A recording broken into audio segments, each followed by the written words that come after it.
Hello everybody. Dr. Manning here, just checking in as usual.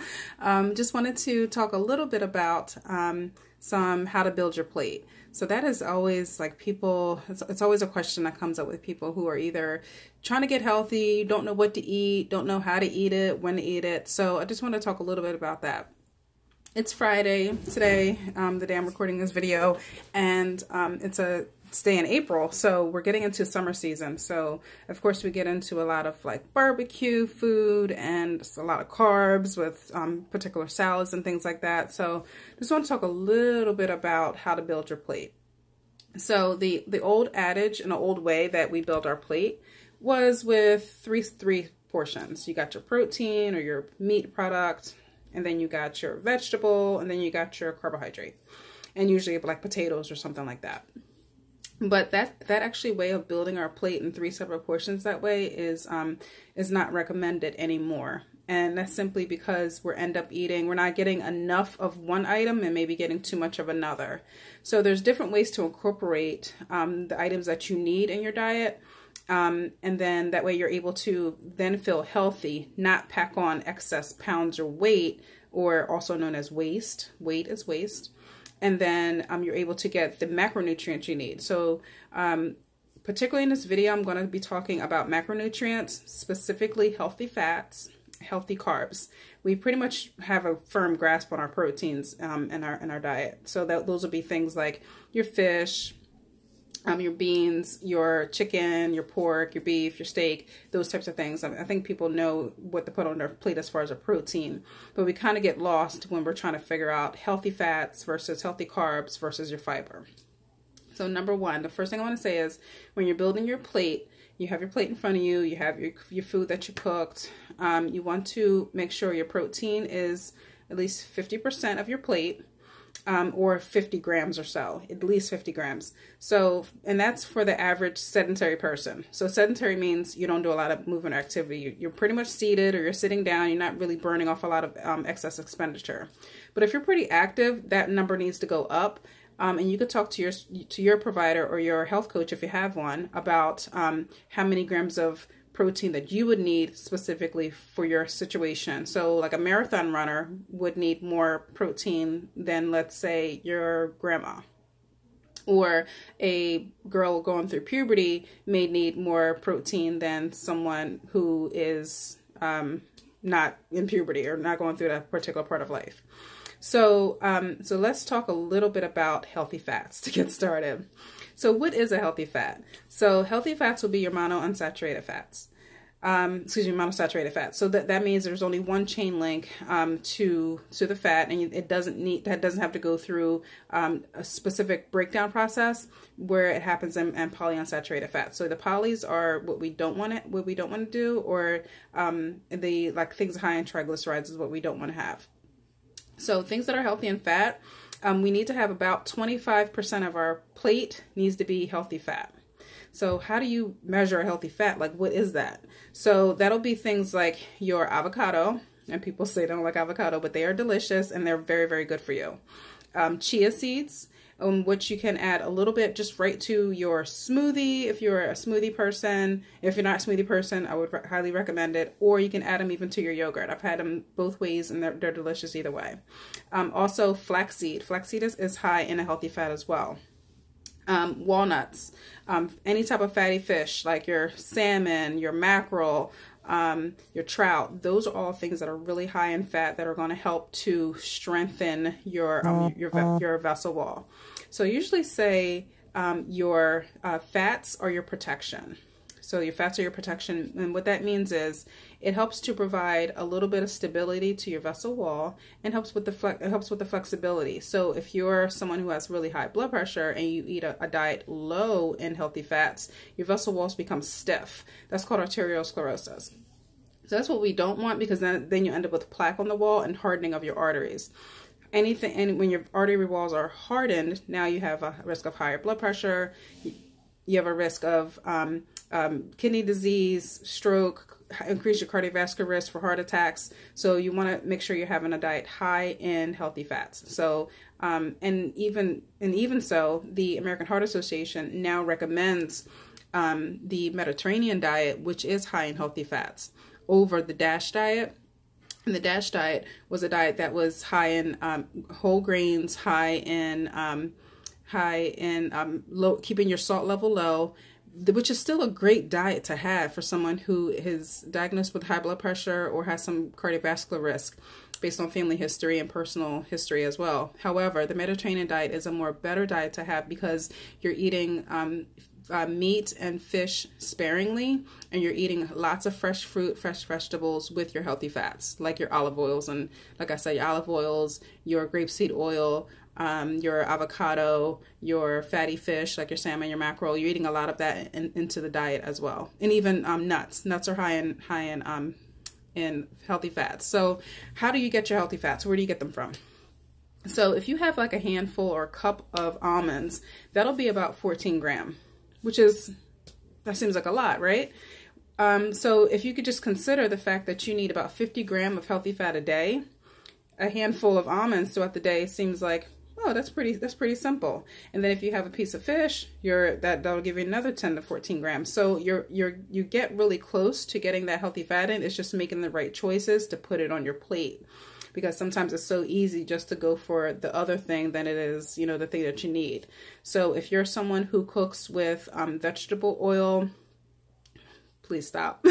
Don't use vegetable oil to cook. We want to use olive oil, specifically extra virgin olive oil, or grapeseed oil. And that'll help to season your food well and give it that extra seasoning that it needs, as well as give you the extra fat that you need in your diet to help keep your vessel walls protected.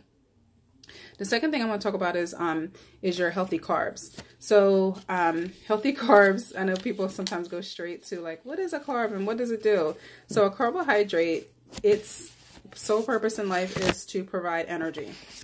But if you have too much of it, like you would with your bad fats will build up on the vessel wall, and it'll cause hardening of the arteries, and you don't want that. So you don't want too many bad fats. Same thing, you don't want too many bad carbohydrates, because bad carbohydrates, if you don't burn them off as far as energy, now they turn into fat, and then they turn into more fat, and your fat cells send out a signal and create their own hormone, which tells you to eat more fat or more carbohydrates. So it's a vicious cycle in itself.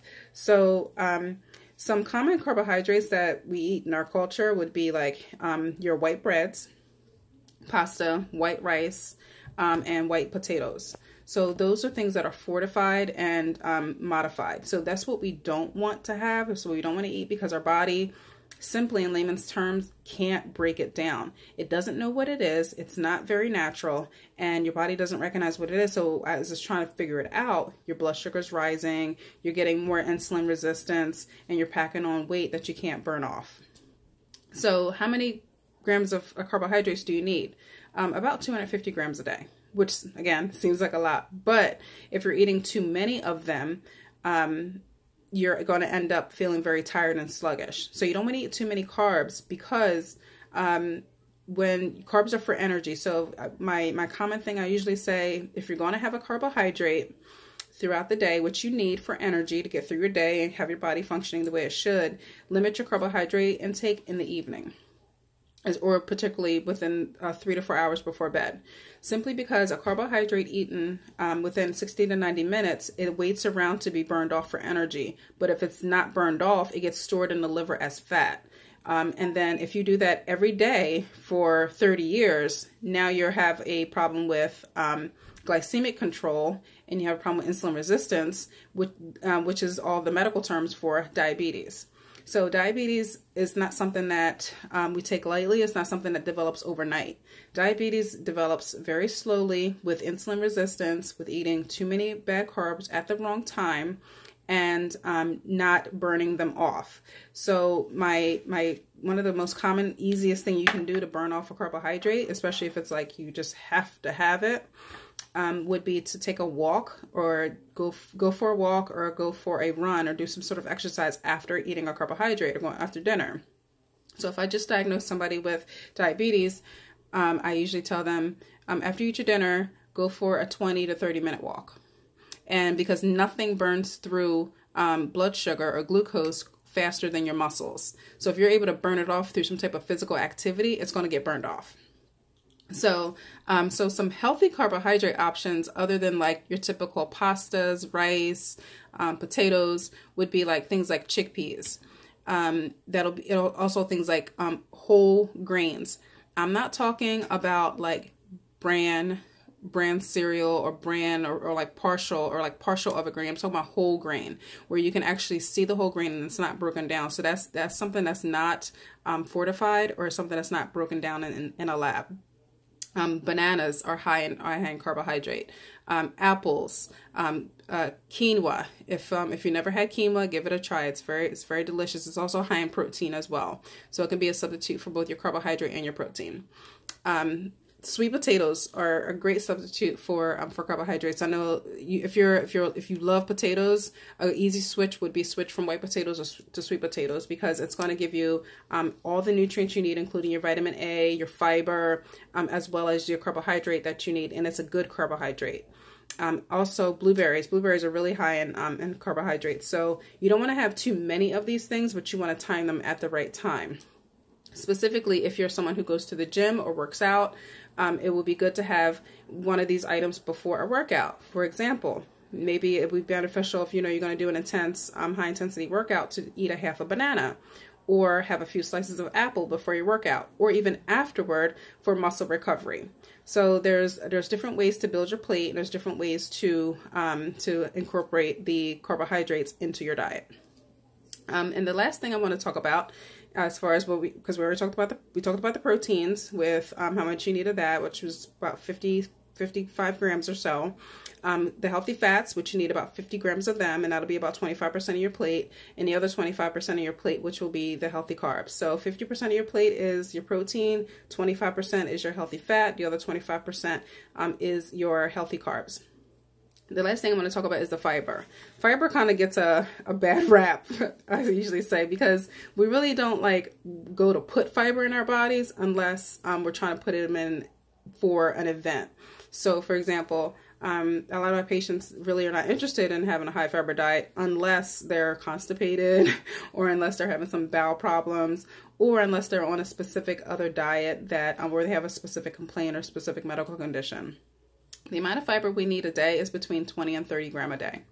So if you're not eating a lot of fresh fruit, fresh vegetables, you're not going to get your adequate fiber intake. However, by eating your healthy fat, by eating your healthy carbohydrate, and by eating an adequate amount of protein, you should be getting your daily intake of fiber.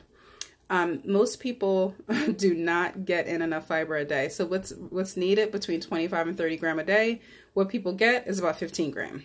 So we need more of the fiber. And fiber, I often say, acts like a hose through the bowel. So it just gathers up all the debris in the bowel, cleans the bowel through, takes away, so if you're diabetic or you have issues with glycemic control, fiber is your best friend, and it should be your best friend, because it's going to help to lower your blood sugar, as it's going to pull in a lot of the sugars that are still floating through the bowel and through the bloodstream. It's going to help gather them up, along with all the other excuse my French, crap that you have in your bowel that could be sticking to your bowel wall. It's going to gather it up and get rid of it. So the fiber is not something that we should have for an event, but should be an ongoing process in our bodies and for our bodies. Once you have a diet high in fiber, your bloating will decrease, your level of bowel issues will decrease. But I also say if you're having fiber without adequate water intake, it's going to turn into a brick wall. So nothing's going to pass, because now it's gathered everything up and it's just sitting there waiting to be excreted, and it can't come out because there's no water to go into it. So trying to have a bowel movement with a high fiber diet with very little water intake, it's not going to happen. You're going to end up with more issues than not. So with water intake, you should have half your body weight in ounces. For example, if you weigh 150 pounds, half of that would be 75. So you need to have 75 ounces of water a day. If you weigh 200 pounds, you need to have 100 ounces of water a day. My recommendation is that you have half of that before 12 noon, so that you're not up in the middle of the night peeing,